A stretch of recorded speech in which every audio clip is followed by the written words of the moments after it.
this is Fifth Sunday. On Fifth Sunday, we honor and we actually bring light to the people that we work with and that we're in cooperation with. And I'm so grateful. I got to meet her today, but yet at the same time, I love what she's doing here in the county. Her name is Marcia Weber. Marcia Weber. Now, I don't know if you have some type of investment with my grill. I have a Weber grill. But it works well. It works well. So that means if you're tied into Weber, then you actually are responsible for my wings coming out so nice on my grill. I thank the Lord for you. But however, no, she might be tied into that. But I wanted to say that good things does come out of Weber. And she's a native of Michigan. So you come from where I was talking about, that cold, shoveling snow area, and move to Montgomery County where you do still get a little snow. It's not as bad. She worked as a psychotherapist in private practice for over 20 years. So we're grateful. She is one who perhaps, if given the privilege, she can help those that are what you call silent time bombs that will harm you, that perhaps need some counseling. We thank God for that ministry. I believe God places in each one of us a gift that will be very great for the balancing of minds and balancing of the purpose of each individual. So she moved into Maryland, which afforded an opportunity to focus on the senior population. Now, you guys are looking around, but if there's anyone in here over 60 years old, don't be shy.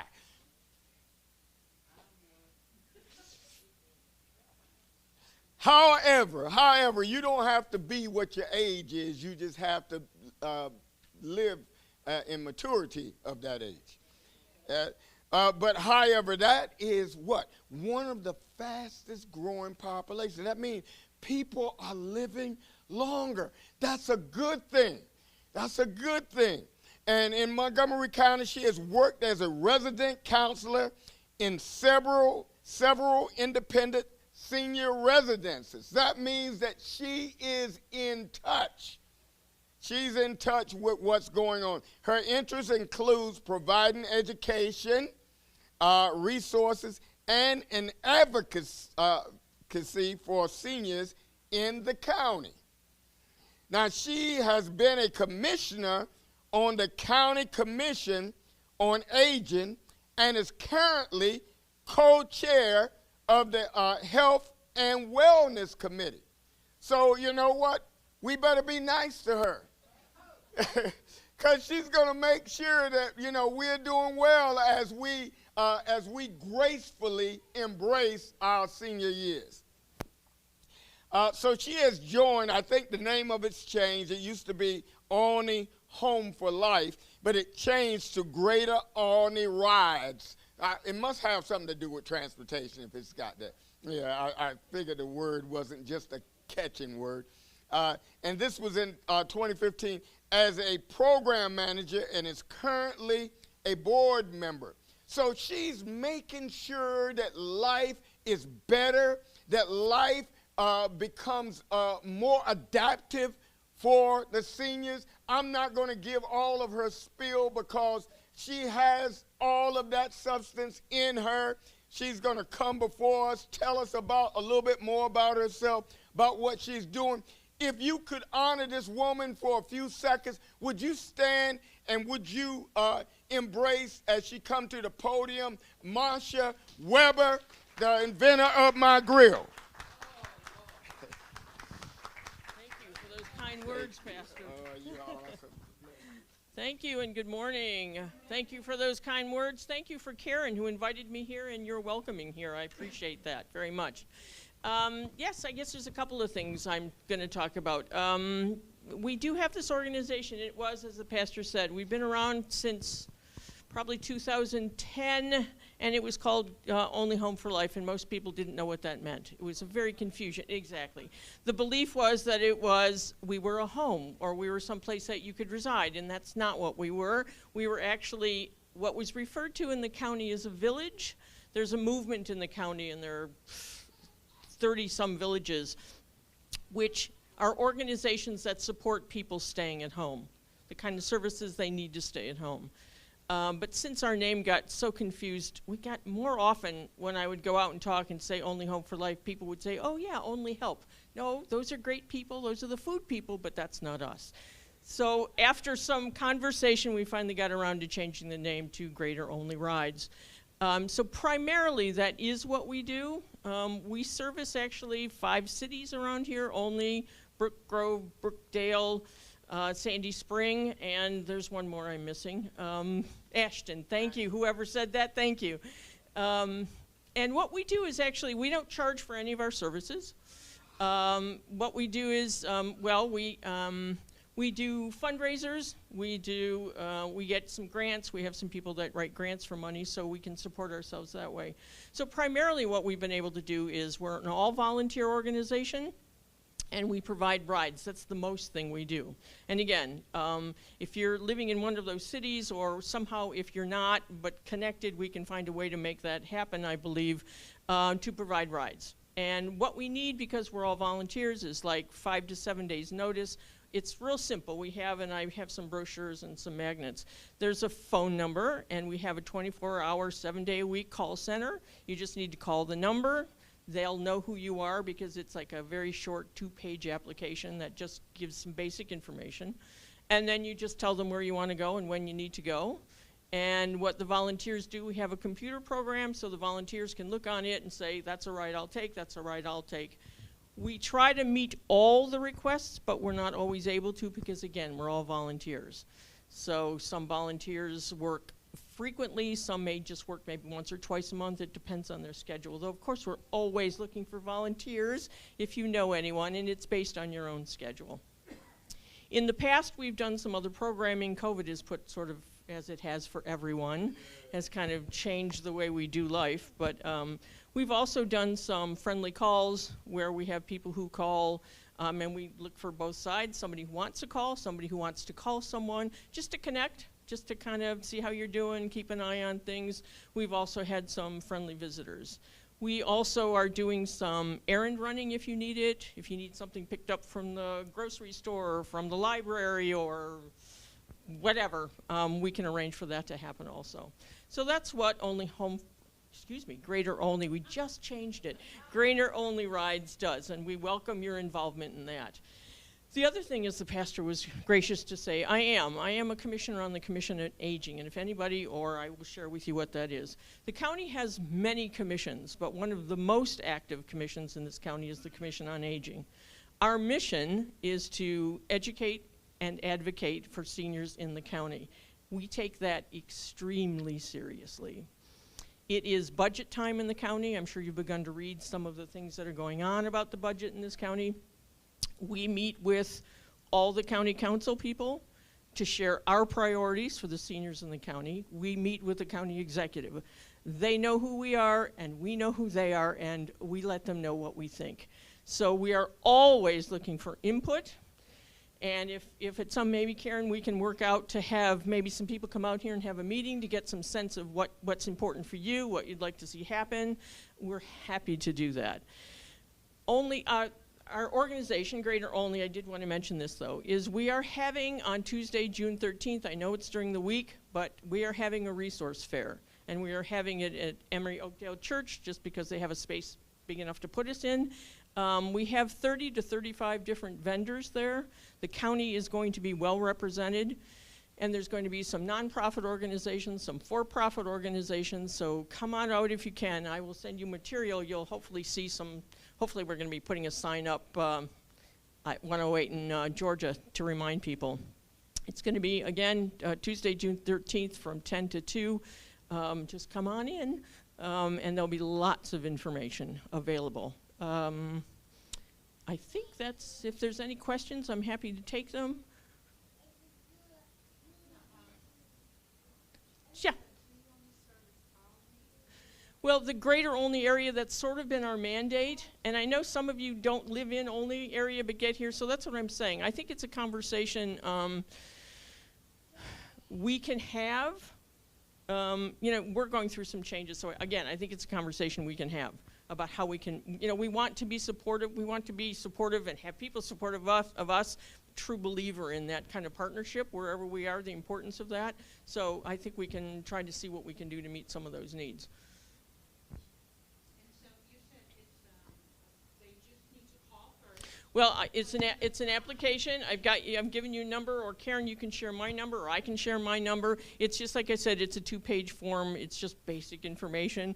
And then you call in, you then are registered. So when you call the call-in center, what happens is you give them your name and your number will pop up, and then they'll know, and then you just need to tell them what you need. You know, and for our drivers, we try to, if it's like less than 1 hour, it may be the same driver taking you and picking you up. If it's more than that, if your appointment is longer than that, it may be a separate driver. And the drivers can, you know, they run their own errands in between. So we can't go into, for example, we don't go into a doctor's appointment with you. We may go into the waiting room, but we're certainly not going into the doctor's office with you. Or we may take you in if you need help, or just drop you off and we'll be back and pick you up. Yes, sir. So what if you're having a senior who is alone, living alone, and they don't have the literacy to be able to fill out these forms, but they have these needs? If they call in, they can call me or they can call someone else, and again, I can provide a number, and you can just tell me what it is and I can fill it out. It's not a problem with that at all. I like that. And it's anywhere they want to go within the county. It doesn't have to be a doctor's appointment. No, not at all. Thank you, Karen. No, it doesn't. In fact, we encourage it not to be. We encourage people, you know, if you need to go shopping, if you want to go to lunch with a friend, we'll drop you off. The idea is again, to get you out of the home. We know how dangerous isolation is. And COVID, if we didn't know, we certainly learned from COVID the damage that they can do. So anything we can do to connect people, to get them out of the home or get connected with other people. Yeah, isolation is a horrible thing. And as the pastor was saying, it's true in this county that by 2035, there will be more people over 60 than under 18. So I know. So one of the things that we impress upon the county is you can't wait to talk about what we need to do about this, right? You can't, my favorite line is there's no planning in crisis. So you have to decide ahead of time the kinds of things you need to put in place to meet the needs of the people. Now this county, I mean, I've been in other counties, and this county I think they're not perfect in any stretch, but they do offer a lot of services, a lot of things that you don't know, which is why I'm encouraging you to come to the fair, because there's a lot going on in this county that supports seniors, supports the citizens in the county. You know, some things are financially restricted, some are not. Some are open to everyone, anyone, it doesn't matter. You had another comment that I'm interested in hearing about. So you said people that live alone, your Greater Olney Ride will also call and just check in with them? We have done that, absolutely. Yeah, we have done that. In fact, some of our callers, 6, 7, 8 years they've been doing that, and we have lost some of the people that we call, and it's because of transitions. They've moved into assisted living. Some of them have passed away. Things in their life has changed. We have callers that continue to do that, and we try to call. I think whatever we arrange, you know, whatever the person needs. If it's once a week, twice a week, whatever. They tend to be short conversations, but I've always instructed the people that do the calling, you know, don't call from your car, don't be distracted, make time for yourself to sit and focus on the conversation you're having. Yeah. So if you're taking a ride from your organization, is it just a ride within Montgomery County? Yeah, we stay within the county. Just DC has different rules about driving, so we don't get engaged in that. Most of the drivers that live here, and a lot of, not all of them, but most of our drivers are also retired and doing other things. So again, we're always looking for drivers, because some of the drivers, they fit it in their schedule, but they're particular about where they go. And we are just grateful to have them, so we don't push them to do things they're not comfortable doing. So if you want to volunteer, I'm sorry, no, I'm sorry, whichever. if you want to volunteer, is it the same, we would call you? Yes, you can call me. You can call this number. I can give you my own number too. I don't have any cards with me because we just went through the change.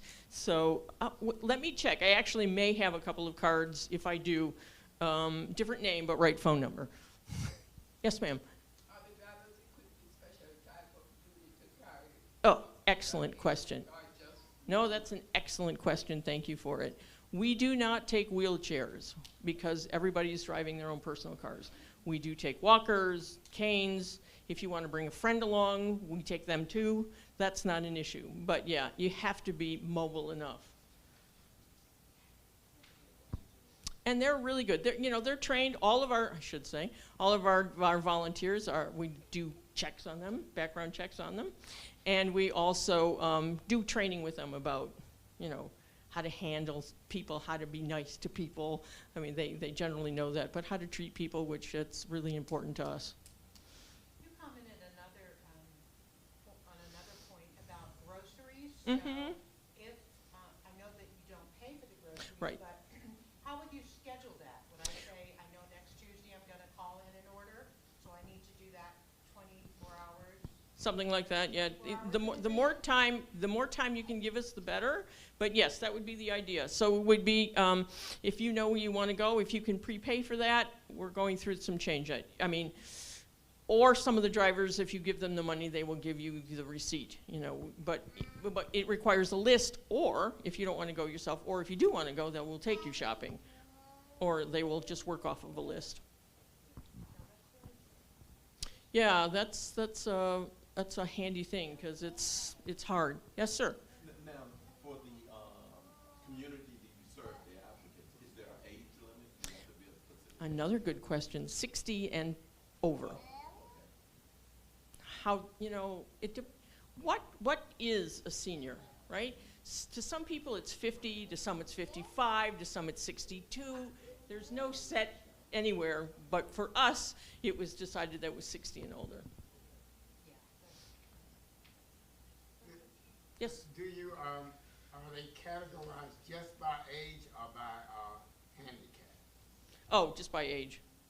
Yeah, we need to know if there's a handicap, if there's hearing impairment, if there's visual impairment, we need to know those things. But it's at this point, living in our cities and being 60 and older, and that's it. Like I said, if you need, we can't handle wheelchairs, which is hard, but nobody's really equipped. Nobody in our organization has a vehicle that's equipped for handicap. Perhaps you might have mentioned this, but can you say it again? Mm-hmm. How did you go about specifically coming up with this great idea? Good question, Pastor. Back in 2000, actually, the village movement itself started in 2000. There were several people living in Beacon Hill in Boston, and they were aging, and they didn't want to move, and they knew they were going to need help to stay home. So they created this concept of a village, and then it's kind of spread. Like I said, there are more than 30 in this county, and they're all different. That's the standard line, too. If you know one village, you know one village, because they all do different things. They're all grassroots. So they start with what the needs of the community are. We do a lot of driving, and we cover 5 cities. Some of the villages cover 1 zip code. Some of them just maybe a small neighborhood. So some of them are different. Again, because this, as you know, Olney doesn't really have a center to it. So there's no place to kind of meet, though we have held programs at the library or at Longwood Community Center. Some of them are more social because they can do that. I mean, they may have, potluck meals or different kinds of things that we don't do, but they're all very different. So, yeah, we just started in the county, I don't know if you know, can give you this information. There's an organization called Senior Connection. And Senior Connection, again, there's no charge for this service, but Senior Connection provides rides anywhere in the county to anyone in the county. It takes a little longer. It may take 2 or 3 weeks actually to get that ride, so you have to know ahead of time because they have volunteers, but if you cover the entire county, that's a lot of people. So some of the people that drove for Senior Connection in the county found that this area wasn't getting serviced enough for people who had needs, so they decided to set up a village in this area. So that's the beginning. I like that they are trying to keep people in their homes. That's the whole concept. You know, it's called aging in place, and to be honest, it's it's getting more controversial. If you ask people, do they want to stay in their homes, and you know, where they're known, they're comfortable, as they age, they will tell you probably 80% say that they would prefer to stay in their homes.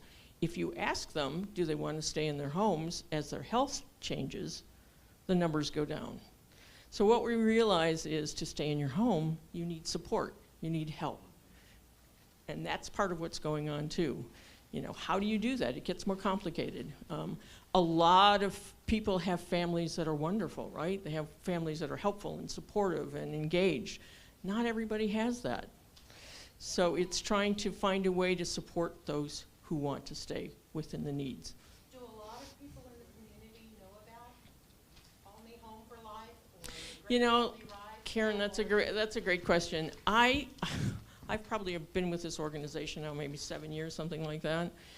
And every time, I was really pushing for a name change, because wherever I would go, people didn't know what I was talking. Like I said, they all think, oh, you know, you're a residence, you know, whatever kind. You know, you're an assisted living residence, you're all kinds of things, and we've never been that. And it's always been a fight to explain that's not what we are. The idea of Olney Home for Life was exactly what I was just sharing. The original people who created it, it was helping people stay home for life, but it got, you know, it became misunderstood. So that was the need to change it. Yeah, I mean, the needs are getting great. And I said, as the population increases, there's a lot of needs that need to be addressed. And again, with the commission, that's our purpose, is to make sure that people's needs are met. And we, as I said, and I would welcome this, we are always looking for input from the population. What do you need? What do you want? What can we help with? That's what I was going to ask next. How many organizations in the community partner with you to help support, or do you need that kind of with Greater Olney? All the villages are pretty supportive. The county is pretty supportive. They do supply. We do get a grant from the county to continue doing our work. But partnership is what it's all about, right? Making connections. And yes, sir. Yeah, along those funding lines, I know you get the grants there. Do you have initiatives for your fundraising that you bring partners in? Well, we have some people. The other thing that we do is part of the resource fair that we do. There's no charge to people who come, but we do have sponsors. Okay. So we try to get as many as we can, and we have you can be a $100 sponsor, a $500 sponsor. We do a program, so you get your name, you get your logo out. I mean, there's things that you get for that kind of price.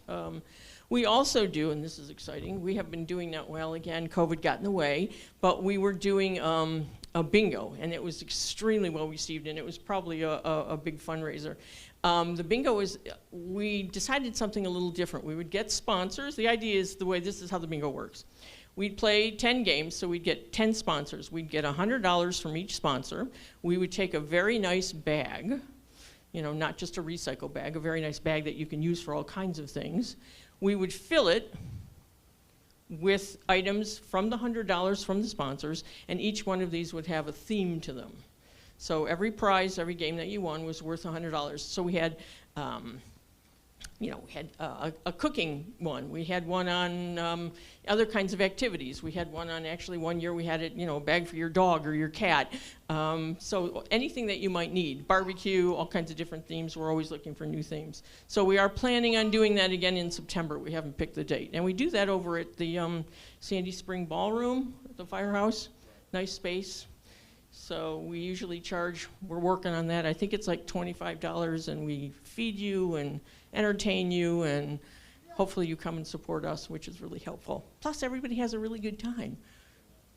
Yes, sir. What is the best way that the church can support you? That's an excellent question, and I wish I had a good answer right now, and I don't. I would like to have a conversation about that. I mean, I do think that's really important.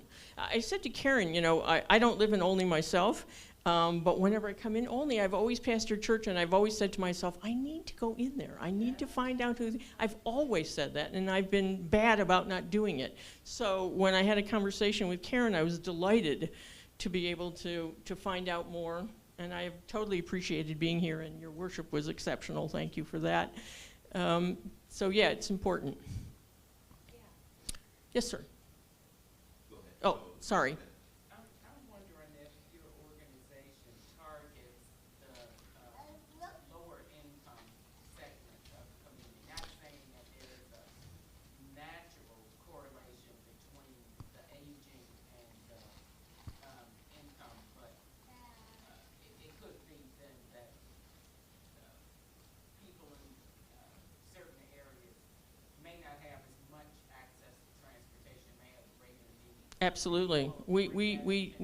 We don't discriminate by income at all.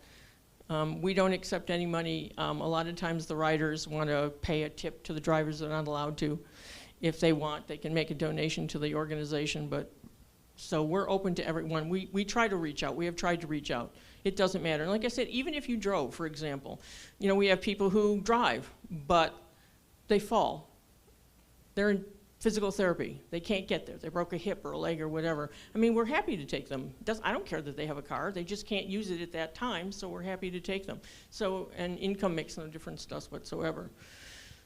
But are you trying to We- target areas where people may not It's, naturally have as much transportation, and then of course as they're older? if you have suggestions how to do that, I'm happy to have that conversation. We, It's open to everybody. Everybody. We've got to get the word out, which is why I was asking, how many people in the community actually know about the program?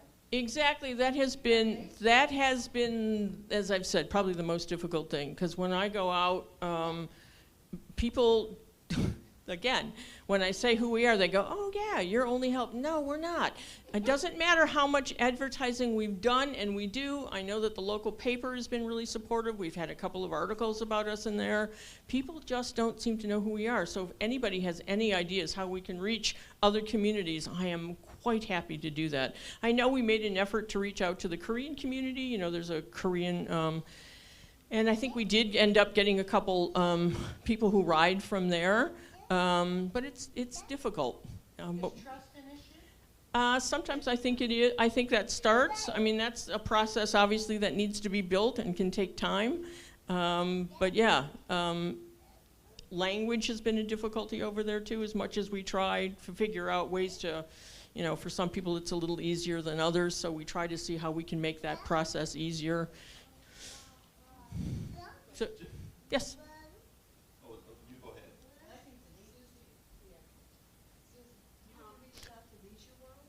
ahead. Interesting, Leisure World. We have reached out to Leisure World. The problem with Leisure World for us is we decided that we did have a conversation with folks at Leisure World. Leisure World themselves, there were people who were trying to create their own village in Leisure World to provide some of the same services that we do.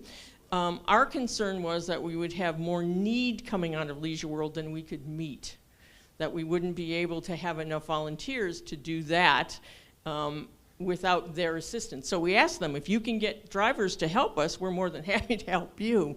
But it,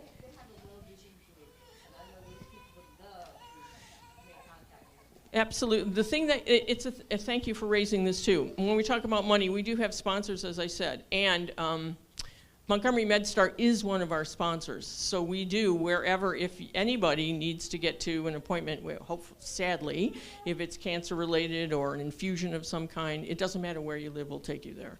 That's part of our responsibility to the funds from MedStar. And MedStar does have a satellite in Leisure World, so those people we certainly can address. Denise has. Oh, sorry. I just wondered, when voting is going on, do you take people to and from? We have tried to do that. We have put that out. We have offered that service. Yes, we're happy to do that. The people have to call and say they need it. It's not something where you go and say, Yeah, "I'll that get my car, I'll get exactly. That's the hard part. I mean, we're not taxis. You can't just call us and we can come. Because we're volunteers. Again, this is kind of the catch-22 about it, because the volunteers have to have time in their own schedule. There are some drivers, though, if it's a real emergency, we have asked people to call, and the person that manages our call center, there's a couple of people who said, if you have an emergency, call me, I'll see what I can do. So we do try to do that. But again, because we're volunteers, it's a little more difficult to arrange rides. You know, with doctor's appointments, that's generally, you know, you usually know, and we always encourage people, like we have several people that we take to dialysis. And that's 3 times a week, so we always know when it is, so they're on the schedule. So we always say to them, if it changes, get it on our schedule as soon as you can. It doesn't matter. If it's 3 months from now, get it on the schedule now. If it changes, call us. The same thing with people that we take to PT. You know what your schedule is going to be, and as soon as you know, just let us know, don't wait. Yes, sir? You had mentioned languages.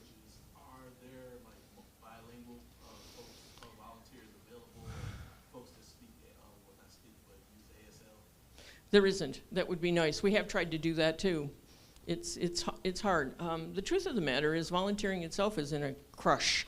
It's very hard, and this is universally. It's getting harder and harder to find volunteers.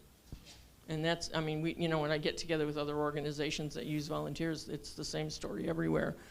I don't know what's happened. People, I don't know. I don't know if it's a generational thing that the younger folks coming up don't choose to volunteer as much. I don't know what it is. All we know is that there seem to be less. And so it becomes a little more complicated because then there's fewer people to go around. So we have in the 20s, somewhere in there. Again, we have some of our drivers who some are excellent and they'll drive 2-3 times a week. And others maybe just drive once a month, and we're grateful for any time they can give us and any ride that they can provide. But we're always looking for more riders to make it easier.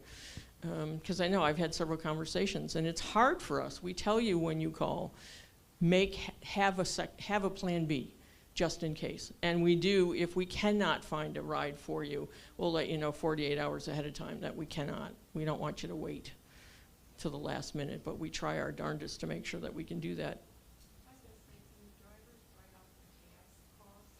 You can do that on your taxes, and we'll be happy to give you whatever information you need. Absolutely. Yeah, it was just an idea. Mm-hmm. As far as young people being involved, most of your care is like perhaps to the doctors for older people or whatever. And unless there's a connection within that family with the younger person, usually there's that cutoff with younger people volunteering. I'm just wondering, perhaps maybe if when you have some of your little programs for exposure, perhaps maybe you could ask the school if you could maybe present it in the school, or maybe present it in a place like the YMCA, somewhere where young people are, to see if perhaps maybe exposing yourself to them they might do. Yeah, it's a good idea. We have tried to do that. We have tried to engage. It's hard with driving. It's hard, for high school kids, for the whatever they're called, whatever that's called. You know what I'm talking about, right? Yeah. It's hard to do that because their restrictions are that if you have a student, you need to be supervising them, and we can't be supervising them if they're in a car with someone. So that hasn't worked for us. We have tried to engage them in some of our activities, like at the resource fair. We try to get them to come. They usually help set up. Actually, I think the Boy Scouts are going to come and help us set up and take down. So we do try to engage that because absolutely, Pastor, interage is essential. I'm not thinking